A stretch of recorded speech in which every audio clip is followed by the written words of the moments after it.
निदान महाराष्ट्राने काय निर्णय केला की देऊळ पाहिला पाहिजे आणि विचार केला पाहिजे. काय काय तुमची चिकित्सा तुमच्या श्रद्धेची काय असेल ती करा, मान्य करा व अमान्य करा, पण विचार कराल की नाही. म्हणजे जो प्रश्न 1400 वर्षापूर्वी महाराष्ट्राला विचारला आगरकरांनी याच पुण्यामध्ये, तो प्रश्न असा होता की लोक हो तुम्ही विचार कलहाला का घाबरता. पण घाबरतो आपण.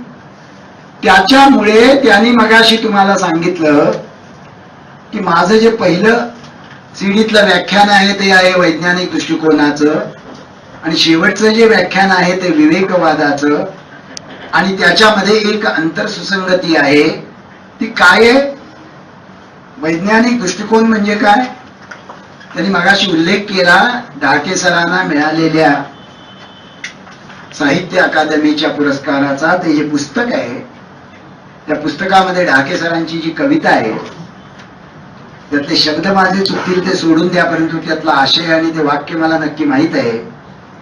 त्यांनी असं म्हटलेलं आहे की प्रश्न विचारू नकोस, अजिबात प्रश्न विचारू नकोस. प्रश्न विचारू नकोस की विदर्भातले शेतकरी आत्महत्या का करतात, दिल्ली आणि मुंबईवर दहशतवादी हल्ले का होतात, बाबरी मशीद का पडली. कुठलाही प्रश्न विचारू नकोस. इकडचा विचारू नकोस, तिकडचा विचारू नकोस, त्याच्या पलीकडचा विचारू नकोस. कारण प्रश्न न विचारणारी पिढी तयार करणं हा आमच्या राष्ट्रीय प्रकल्पाचा महत्वाचा भाग आहे.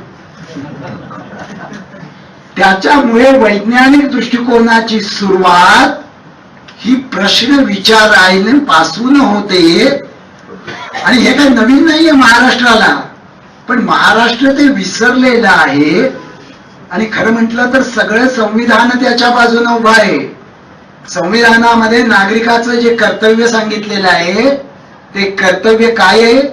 It is a duty of every Indian citizen to promote scientific temperament, spirit of reform and ह्युमॅनिझम.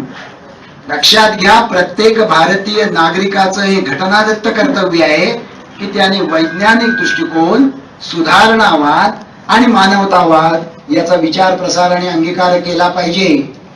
कधीतरी एकदा स्वतःलाच विचारा की आधुनिक अर्थाने वैज्ञानिक दृष्टिकोन भारतामध्ये आला त्याला झाली 50-100 वर्ष, जगामध्ये झाली 400 वर्ष, आणि या देशाला धर्माचा इतिहास आहे किमान 5,500 वर्षाचा. पण घटनेत असं लिहिलेलं नाही की it is a duty of every Indian citizen to promote religiosity and spirituality. उलट 5,000 वर्षाच्या धर्माचा उल्लेख नाही, आणि 50 वर्षापूर्वी अधिकृत धोरण स्वीकारलेल्या वैज्ञानिक दृष्टिकोनाचा आणि धर्मचिकित्सेचा आणि सुधारणावादाचा आणि म्हणून मानवतावादाचा उल्लेख आहे. हे सगळे जे आहे ते वैज्ञानिक दृष्टिकोनापासून सुरू होतं आणि विवेकवादापर्यंत येतं. विवेकवाद याचा अर्थ काय? मगाशी अविनाश असं म्हणाला की आम्ही काय करतो, तो म्हणला आम्ही मूल्य परिवर्तनाचा संवाद करतो. नेमक्या वाक्यामध्ये सांगायचं तर अंधश्रद्धा निर्मूलन समिती मूल्य परिवर्तनाचा विवेकी कृतिशील संवाद महाराष्ट्राच्या माणसाशी करू इच्छिते.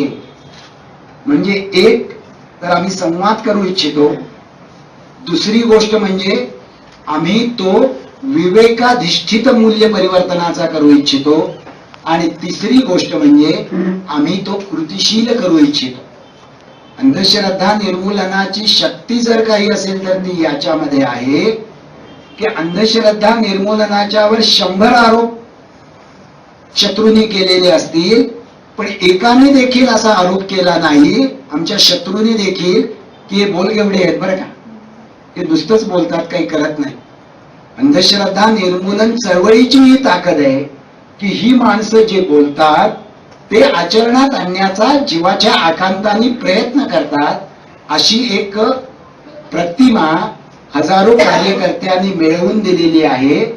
त्यामुळे हा जो मूल्य परिवर्तनाचा कृतिशील संवाद आहे त्याचं अंतिम उद्दिष्ट काय आहे? त्याचं अंतिम उद्दिष्ट हेच आहे जे मार्क्सचे एक प्रख्यात वाक्य आहे की विचार ज्यावेळी जनसमुदायाची पकड घेतात त्यावेळेला ते भौतिक शक्ती बनतात. भौतिक शक्ती काय फक्त 440 विजेच्या व्होल्ट मध्ये नसते, भौतिक शक्ती काय फक्त धरणाच्या पाण्यामध्ये नसते, भौतिक शक्ती ज्या विचारामध्ये असते. म्हणजे जो माणूस एकदा विचार करतो की या गावामध्ये देऊळ उभं राहिलं पाहिजे, तोच माणूस असाही विचार करू शकतो की तो देव जो आहे तो नेऊन पाण्यामध्ये सोडलेला बरा. याचाच अर्थ असा की जो समाज असा विचार करतो की या राष्ट्राचं कल्याण एक धर्मस्थळ पाडून दुसरं धर्मस्थळ उभारण्यात आहे, तो कदाचित या देशाचं कल्याण, या देशातल्या सर्वसामान्य माणसाला केंद्रबिंदू ठेवून बाबा तुला 2 दिवस कसे बरे येतील याच्यासाठी विचार आचार करण्यात आहे, असा विचार तो करू शकतो. करत नाही आज, पण तो हे करू शकतो. त्याने हे करावं याच्यासाठी केलेली हा सगळा खटाटोप आहे.